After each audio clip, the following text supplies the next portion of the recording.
Okay, another concept is the fertility rate, the average number of children that a woman will have during her reproductive years. All right, so remember that the reproductive years are somewhere between 14 and 44. How many children will a woman have during her reproductive years? So the fertility rate will tell you a lot about a country's economics and about their political situation. Okay, take a look at this bar graph. This is out of your textbook. And let's take a look at what's happened in the world since 1950. 1950 is the red bar, and the gold bar is 2004, more updated information. From 1950 to 2004, in 55 years, the world average fertility rate has dropped from 5 to 2.8. Okay, we're still above replacement level fertility, but we're moving in the right direction for population growth. All right. And let's take a look at developed countries. All right, we're going from 2.5 to 1.6. Now we're below replacement level fertility in the developed countries. But in the developing countries, where we were 50 years ago to where we are now, from 6.5 to 3.1 children per woman during her reproductive years. All right, so that tells you a lot. And look at Africa, 6.6 down to 5.1. We're still having 5 children per woman in Africa. All right, Latin America is making strides. Asia is making strides. All right, so you can see what's going on in North America. We're right at replacement level fertility, and Europe is a little bit below.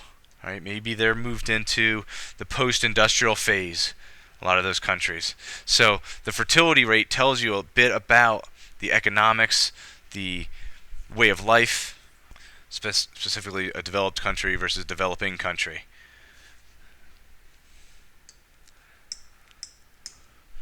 All right, moving on. The United States birth rate, average children per woman.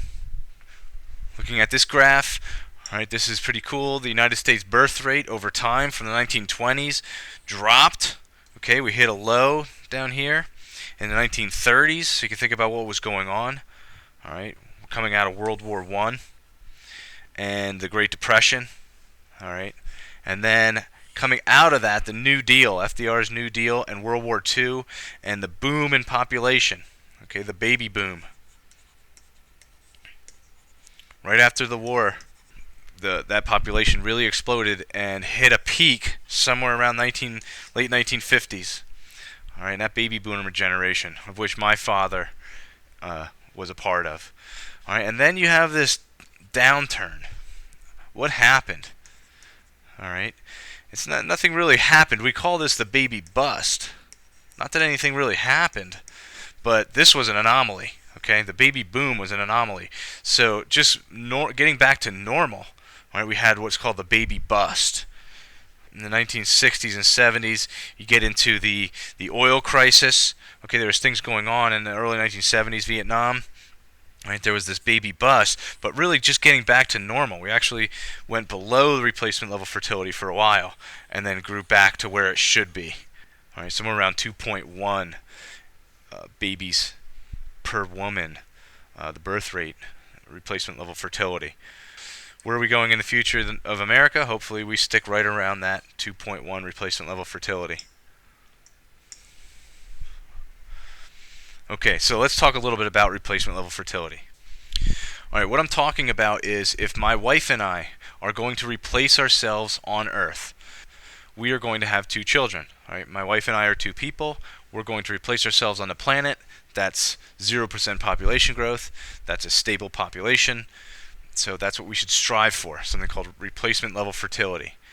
All right, now in the developed world, 2.1 babies per couple should be replacement level fertility. And that 0.1 comes with the fact that every once in a while you're going to have a baby pass away, that it's not going to make it.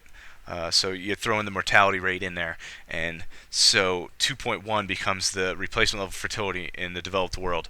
In developing countries, 2.5. Okay, and that reflects the way of life, a little bit higher child or infant mortality rate. Okay, so to replace a couple on Earth, they should have 2.5 babies per couple. All right, so that's replacement level fertility. Okay, what factors affect birth rates and fertility rates?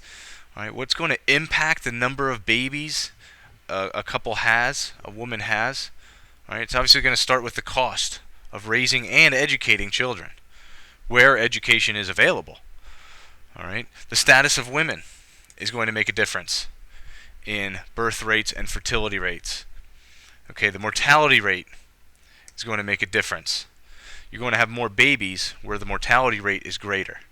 The marriage age, if you stretch the reproductive ages from 14 to 44 is normal, if you're pushing that back to 12, let's say, that's 2 more years of fertility. Okay, so that's going to make an impact. The availability of contraceptives, abortions, and family planning. Okay, family planning, government support, incentives. These are the things that are going to impact fertility rates. Belief systems, cultural norms, and traditions. All right, if you have a country like India and you're trying to slow the population, but you're going against cultural norms to do that. All right, we're trying to slow the population. We're trying to affect the fertility rate. We're trying to lower the birth rate, but cultural norms don't allow it. All right, that's going to impact things. All right, so there's a lot of factors that affect birth rates and fertility rates. A lot of stuff to think about here. All right, so let's alternatively take a look at what affects death rates. All right, what things impact the death rates of a country or a population? The food supplies, all right, and then therefore nutrition. All right, advances in medicine, improved sanitation, water supplies and access to water, and finally education.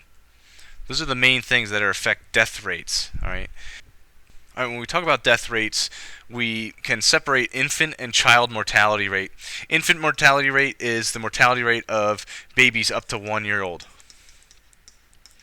All right, so that tells you a little bit about a population, as opposed to the child mortality rate, which is up to 5 years old. So between 1 and 5 years old. All right, so that tells you a little bit about a country or a population. The infant mortality rate and the child mortality rate. The infant mortality rate, what's the difference? What's that going to tell you different than a child mortality rate? All right, this is going to be can the family, can the woman sustain the life? This one is can it happen? Can the birth happen? All right, what are the conditions that they're giving birth in? What's the prenatal care? What's the education? And what's the availability to a doctor at all? That tells you a lot about a country, as opposed to, okay, the woman had the child successfully, now needs to go out and live and be able to sustain life. That's going to also tell you a bit about a country. All right, so infant and child mortality rate is something you want to think about. Okay, it's as a useful indicator. Here you go. A useful indicator of the overall health of a people, okay, is the infant mortality rate, along with life expectancy. All right, take a look at this bar graph here at the child mortality rate in developing countries. All right, and there's a goal for 45 per 1,000. All right, again, the child mortality rate has to do with 5-year-olds, up to 5 years old. All right, so let's take a look here. The countries that stand out, almost 200 babies per 1,000. All right, in Niger and Ethiopia, you're talking about Somalia and Rwanda, huge amounts of babies. Over 150 babies per 1,000 are dying before the age of 5. Okay, that tells you a lot. All right, here's the goal at 45 babies per 1,000. Look how many countries are going to have a problem reaching that goal, which was set to be reached by 2015, next year. Okay, so it'd be interesting to see which of these countries actually are going to reach that goal or even come close. All right, what's changed in the Sudan? All right, what's changed in Sierra Leone? I know they're the ones that are going through the whole Ebola problem right now. Okay, what's changed in these countries, if anything? Tanzania, all right, Burkina Faso, Zambia, all these countries. So it'd be interesting to take a look at where they are at now with their child mortality rate. And then let's take a look at infant mortality rate as a poverty indicator. Okay, where you have infant mortality rates that are high, you will also see large amounts of poverty. So Africa sticks out, as does parts of India. All right. These are just indicators, and they're useful. All right. Definitely things to understand when you're doing demographic studies of population. Okay. So what do we need to do? All this stuff about developing versus developed countries, all this stuff about population and demographics and changes in population, what's the right answer? Where do we go from here? And the answer is sustainability.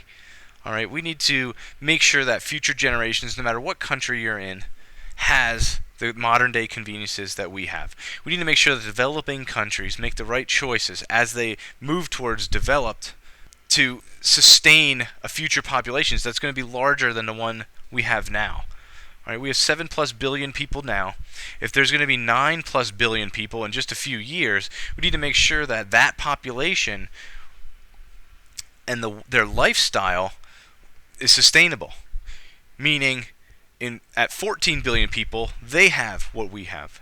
All right, 50 years from now, 100 years from now, 200 years from now, the human population can live a convenient lifestyle and have the things that we have today.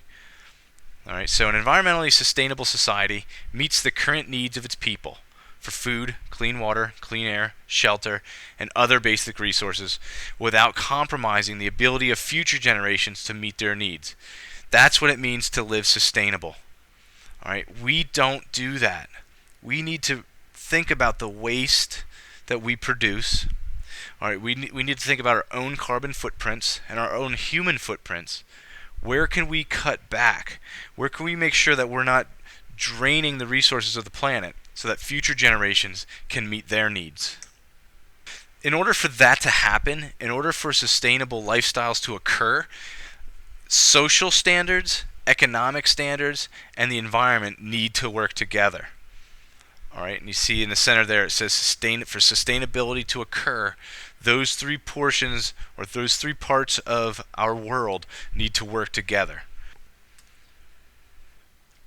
So, for developing countries, maybe for economic growth, energy is going to be something that a country invests in, like this solar power plant. All right, if developing countries in Africa could work towards using energy as a vehicle for economic growth, renewable energy sources might be the way to go. All right, and then we're reducing our reliance on oil and fossil fuels. We're saving the atmosphere from carbon emissions. All right, we're increasing the technology in these countries and around the world. So the next industrial revolution, the first industrial revolution, was all about fossil fuels. All right, and we're still clinging to that first industrial revolution. The next industrial revolution, we need to focus on conservation of resources through more effective manufacturing. All right, we need to get off of fossil fuels, get off of such energy-intensive processes. All right, we also need to focus on the reuse of materials. We need to reuse, reduce, and recycle. All right, so that the minerals and the resources that we have in society can continue to be used and not wasted in landfills and incinerators. Okay, we need a change, a paradigm shift in values from quantity to quality. Right? We don't need so much, we just need better. And we need to invest in natural capital, all right, restoring and sustaining natural resources. We need to treat our planet better. All right, the UN is working on this. They focus on what's called the 8 UN Millennium Development Goals. All right, the United Nations is working on this right now through these development goals, and here they are. Goal number 1 is to eradicate extreme poverty and hunger. Number 2 is to achieve universal primary education. If you can get kids educated at a primary level, they have a better shot in the world to make it, to be successful, and to make a change. All right, number 3, the third goal is to promote gender equality and empower women. All right, this is extremely important, and it's happening right now in many developing countries around the world. And we're still toggling with this in our own country, and it's a shame. There needs to be equality in every facet of social, political, and economic life for everyone. We need to reduce child mortality, and that comes with improving maternal health. All right, and that comes with combating AIDS, malaria, and other diseases. We need to work on environmental sustainable practices, and we need to work towards a global partnership for development. Right, these are the 8 Millennium Goals that the United Nations feels can solve the world's problems. Okay. Oh, you might feel like a zombie at this point. Okay, you might be staring straight ahead, and you might be so shocked that all that information was presented in one lecture, in one series of lectures. You might be bored, all that information and all that talk about population. All right, but you should feel happy that you made it through and satisfied that all that discussion has now enhanced your understanding of populations and population change and population growth around the world. And hopefully as you move forward and you read and you watch the news, you can understand better the happenings around the planet when it comes to demographics and populations.